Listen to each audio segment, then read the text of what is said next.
방역 수칙이 조금 더 강화되어서 이제 앞에 설교하는 사람도 이제 마스크를 쓰고 이제 앞에 서게 됩니다. 조금 불편하시더라도 이해해 주시면 감사하겠습니다. 목소리는 잘 들립니까? 네, 감사합니다.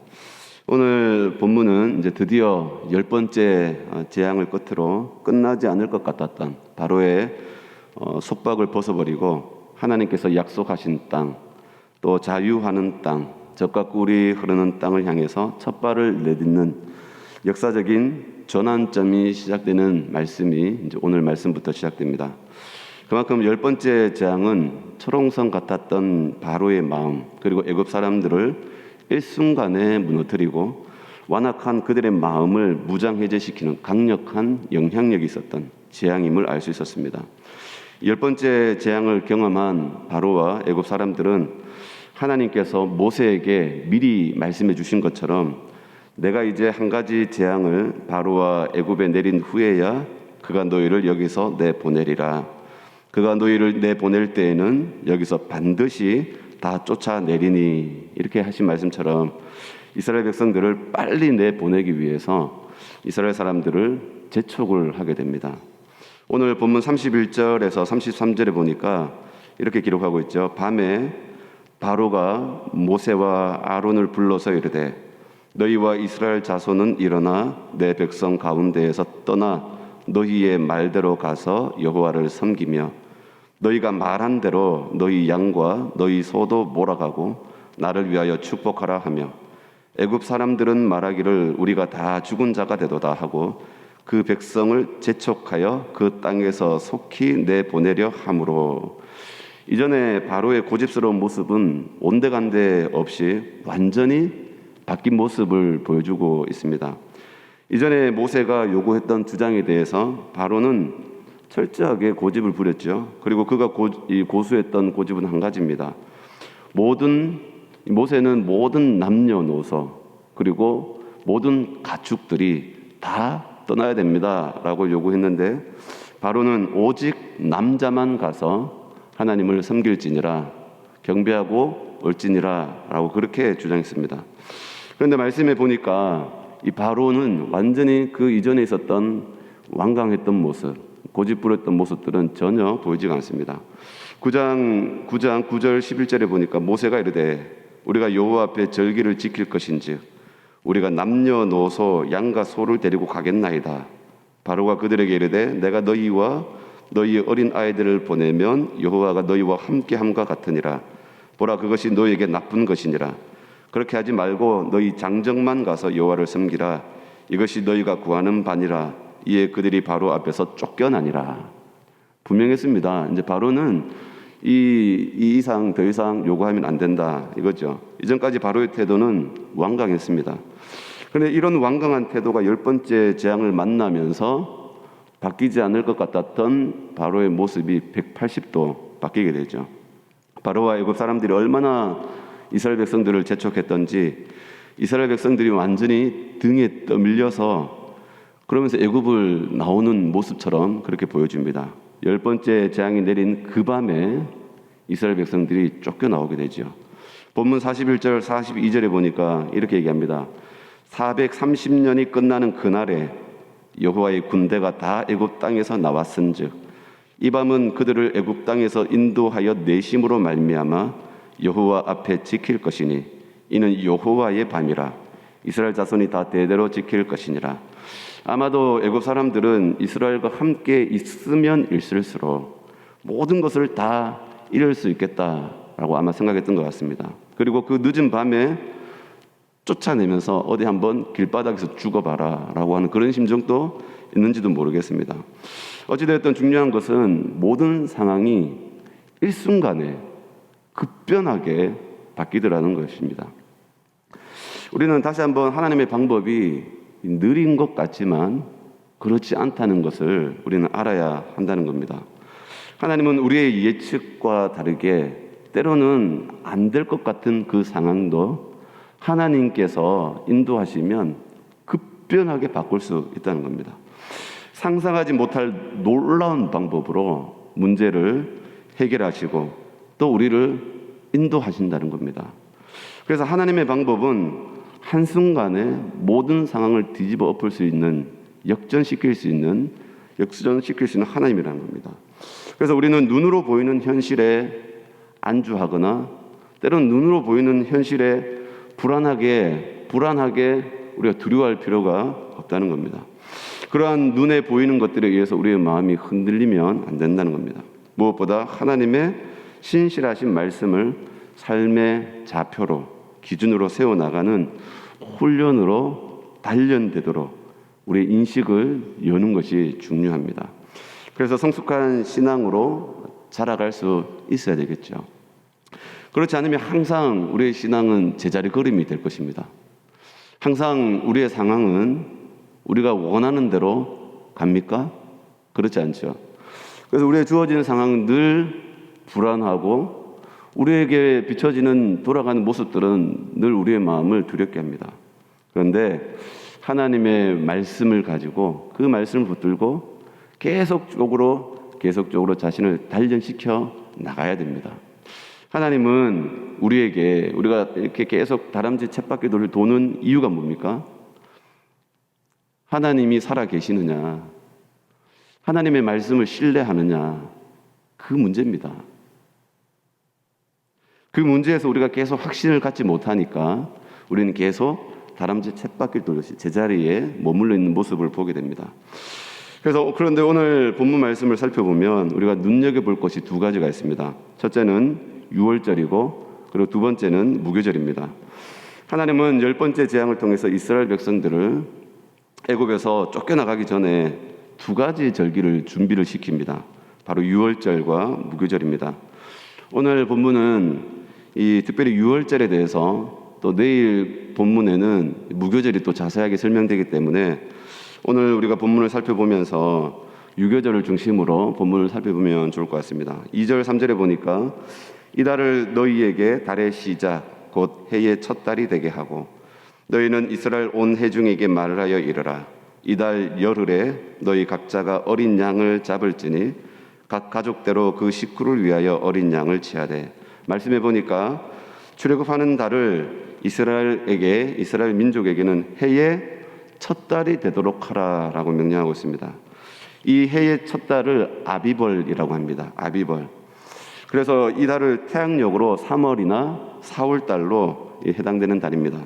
그래서 하나님은 출애굽을 중심으로 해서 해의 시작이 되는 달로 하나님께서 세우셨습니다. 이것은 이스라엘이 애굽에서 사용하던 애굽의 달력을 버리고 출애굽한 그 달을 첫 달로 해서 이전까지의 애굽의 습관과 그리고 삶들을 단절하도록 하나님의 백성으로서 새로운 출발의 시작점이 되도록 하셨다는 겁니다. 그래서 이스라엘 백성들에게 있어서 출애굽은 새로운 시작을 의미합니다. 또 출애굽은 이스라엘 민족 전체성을 이해하는 데 가장 중요한 역사적인 사건입니다. 이스라엘이 어떻게 애굽에서 나와서 가나안 땅에 들어가서 하나의 나라를 형성할 수 있었는가? 자기 조상의 하나님, 곧 아브라함과 이삭과 야곱의 하나님이 그들이 애굽에서 종 되었을 때에 애굽에서 구원하시고 자기들을 이끌어서 가나안 땅으로 인도하여 내시고 기업을 삼게 해 주셨다는 겁니다. 그래서 이 출애굽은 이스라엘을 세계와 구별하게 만드는 구분점이 되기도 합니다. 그리고 하나님의 백성으로 여기는 선민 사상이 여기에서부터 나오게 됩니다. 그런데 아비벌 10일째 되는 날 어린 양을 잡으라라고 합니다. 이 어린 양은 1년 된 흠없는 수컷이고 그런데 이게 염소 새끼로도 바꿀 수 있습니다. 그리고 유월절 양은 완벽한 것, 1년 된 흠없는 수컷이죠. 이 말은 완벽하고 좋은 상태의 어린 양을 말합니다. 유월절 어린 양과 같은 예수 그리스도를 얘기하시죠. 율법에 흠이 없는 분, 죄가 없으신 분, 그리고 죄인과 하나님 사이 온전한 중보자가 되시는 분, 능히 자기 피로 우리를 구원하실 수 있는 분, 바로 이 어린 양은 예수 그리스도를 예표합니다. 베드로전서 1장 18절 19절을 보니까 너희가 알거니와 너희 조상이 물려준 헛된 행실에서 대속함을 받은 것은 은이나 금같이 없어질 것으로 된 것이 아니요 오직 흠 없고 점 없는 어린 양 같은 그리스도의 보배로운 피로 된 것이니라. 예수 그리스도의 피, 그 보혈의 은혜는 능히 우리 죄를 구원하실 수 있는 힘이 된다는 겁니다. 히브리서 9장 14절에 보니까 하물며 영원하신 성령으로 말미암아 흠 없는 자기를 하나님께 드린 그리스도의 피가 어찌 너희 양심을 죽은 행실에서 깨끗하게 하고 살아계신 하나님을 섬기게 하지 못하겠느냐.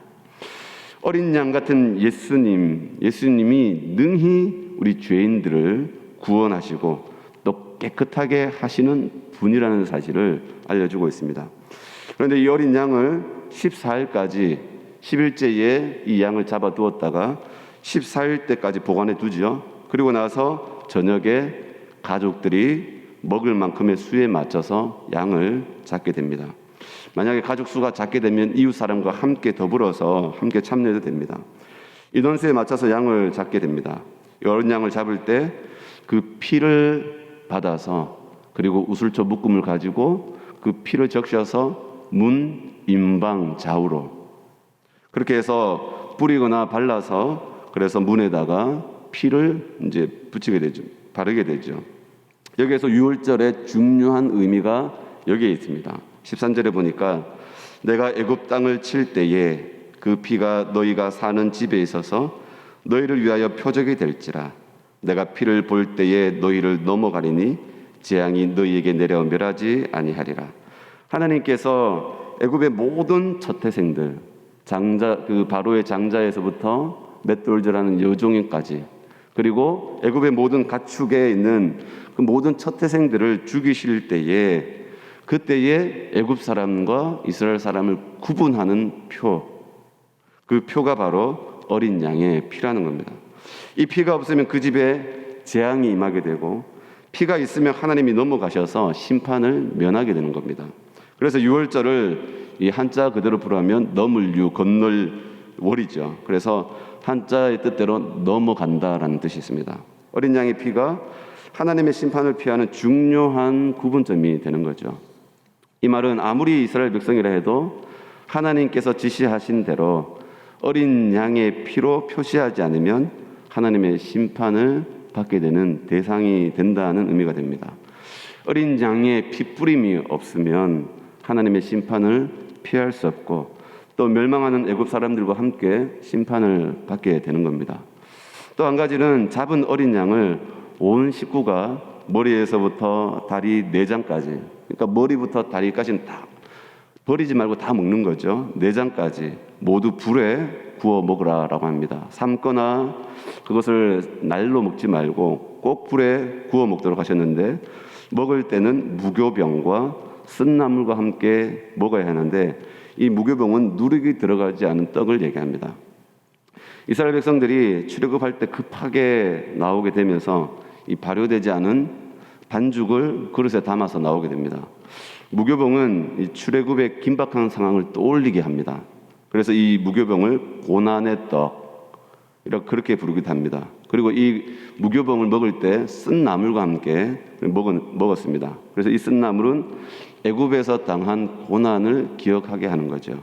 34절, 39절을 보니까 그 백성이 발교되지 못한 반죽 담은 그릇을 옷에 싸서 어깨에 매니라.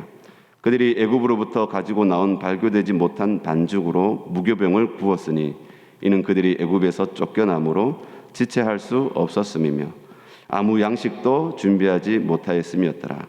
그래서 이때는 이 무교병을 먹을 때는 이스라엘 가운데에서 너무 급하게 나오니까 그때에 준비되지 못하고 나올 때에 이제 먹었던 것, 그리고 또 쓴 나물은 애굽에서 당한 고통과 또 핍박을 생각하게 하는 겁니다.